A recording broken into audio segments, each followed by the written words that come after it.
Je pense que le football aujourd'hui, surtout en Afrique, ça a plus un côté rassembleur pour la communauté parce que c'est l'un des sujets auquel on est un peu tous unanimes. Voilà. Un centre d'intérêt commun pour presque toute la nation, tout un pays, ça va être le football, le sport, mais particulièrement le football aujourd'hui. Donc, c'est quand même quelque chose d'assez unificateur de nos jours.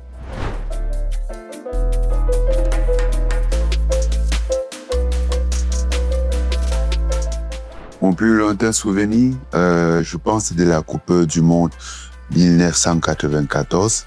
J'étais encore tout petit, j'étais au sud-ouest. Et à cette époque, il y avait des jeux dans des capsules de bière avec les drapeaux de pays. Et c'est ça, à cette époque dont j'ai découvert le drapeau de plusieurs pays, dont les États-Unis, le Brésil, la Côte d'Ivoire, qui étaient des pays que j'ai kiffé beaucoup.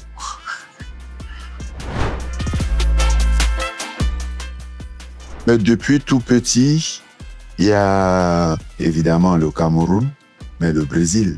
Le Brésil était mon pays. À l'époque, avec Ronaldo, les Rivaldo, le Cafu, les Roberto Carlos et autres. Les Robinson, ça c'était mon équipe à l'époque, ouais. Le Cameroun, bien sûr, avec le temps, mon côté patriotique a plus grandi et je suis plus Cameroun. Maintenant, ça dépend de quelle compétition, si c'est une compétition africaine, si c'est une compétition où le Cameroun participe. Et si le Cameroun participe pas, bon, je vais être un peu plus social.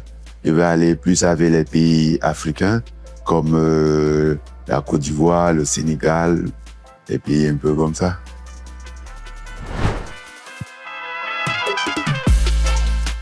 Non, pas une équipe qui va ou peut se révéler. Je pense que tous les pays africains au jour d'aujourd'hui ont le potentiel de d'émerger à la scène internationale, tu vois. Parce que de ce qu'on a vu même à la CAN, il n'y a pas d'équipe qui a démérité. On a dit, ah oui, quand même, ils étaient là pour faire une apparition, pour faire bonne figure.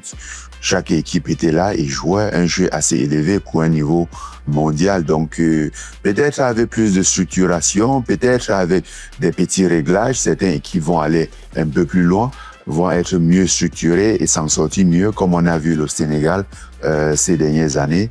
Et là, il ne cesse de prouver. J'espère que le Cameroun, de ce qu'on a vu à la CAN aussi, va continuer, même si c'est un pays qui est assez présent à la scène mondiale.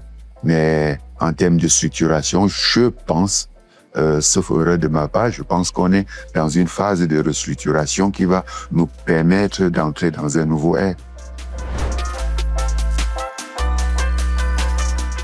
Je pense que l'action de la célébration est quand même quelque chose d'assez spontané.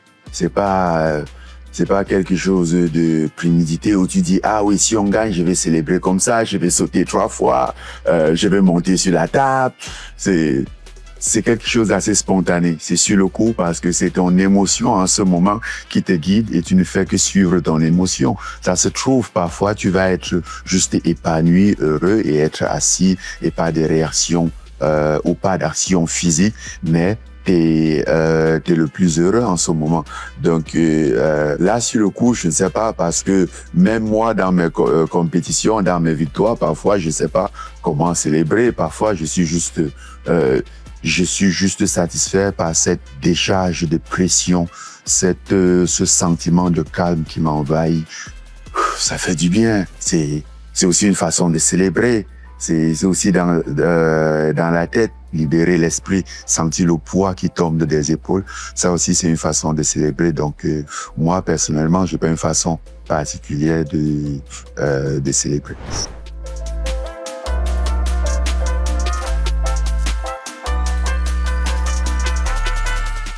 Non, pas particulièrement. Ouais, bon, c'est vrai, c'était une somme considérable. Mais j'avais pas parié dans le but de gagner. Pour moi, c'était ma façon à moi de montrer mon soutien à cette nouvelle équipe qui vient d'être constituée et auquel tout le monde doute, tu vois. C'était ma façon de dire, hey les gars, moi je crois. Je crois en vous. Allez-y. Effectivement, j'allais suivre, que j'ai parié ou pas, j'allais suivre. Et même qu'on a perdu, je suis sorti très satisfait, très heureux de l'issue de la compétition, de ce que j'ai vu, de l'équipe que j'ai vue. Je me suis dit, ah oui, quand même, là, on a quand même une équipe assez prometteur qui, pour l'avenir, peut devenir quelque chose d'assez important.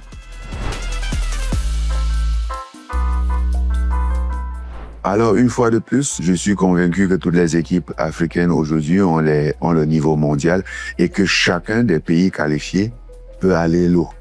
Voilà. Plus que loin, chacun peut susceptiblement être vainqueur de la Coupe du Monde. Voilà. Maintenant, statistiquement parlant, on va parler des équipes qui sont en ce moment peut-être plus structurées, plus en avant. On va pas manquer de parler du Sénégal qui s'est montré être le meilleur en Afrique. Pour l'instant, le Maroc, qui a une très belle équipe aussi. L'Égypte aussi. Au fait, tout le monde, parce que quand tu regardes, il n'y a personne qui est exclu. Il n'y a personne où tu dis, ah ouais, mais lui-là, il va nulle part. Lui-là, il peut pas gagner. À chaque match, chaque pays qui joue, que ce soit le Cap-Vert, on parle, mais le Cap-Vert, quand même, c'est une équipe qui est très, très tenace de nos jours. Voilà. Donc, moi, je ne vois pas l'équipe du Cap-Vert face à une quelconque équipe du monde et me dire, ah oui, ils ont perdu d'avance. Non, ça n'existe pas. Oui, ils peuvent perdre, mais c'est pas perdu d'avance.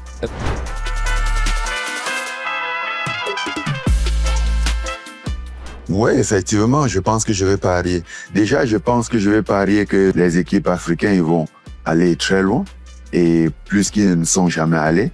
Et je vais aussi parier qu'une équipe africaine va remporter la Coupe du Monde. Ça, ce serait quelque chose d'assez inédit et j'aimerais avoir raison sur ce coup.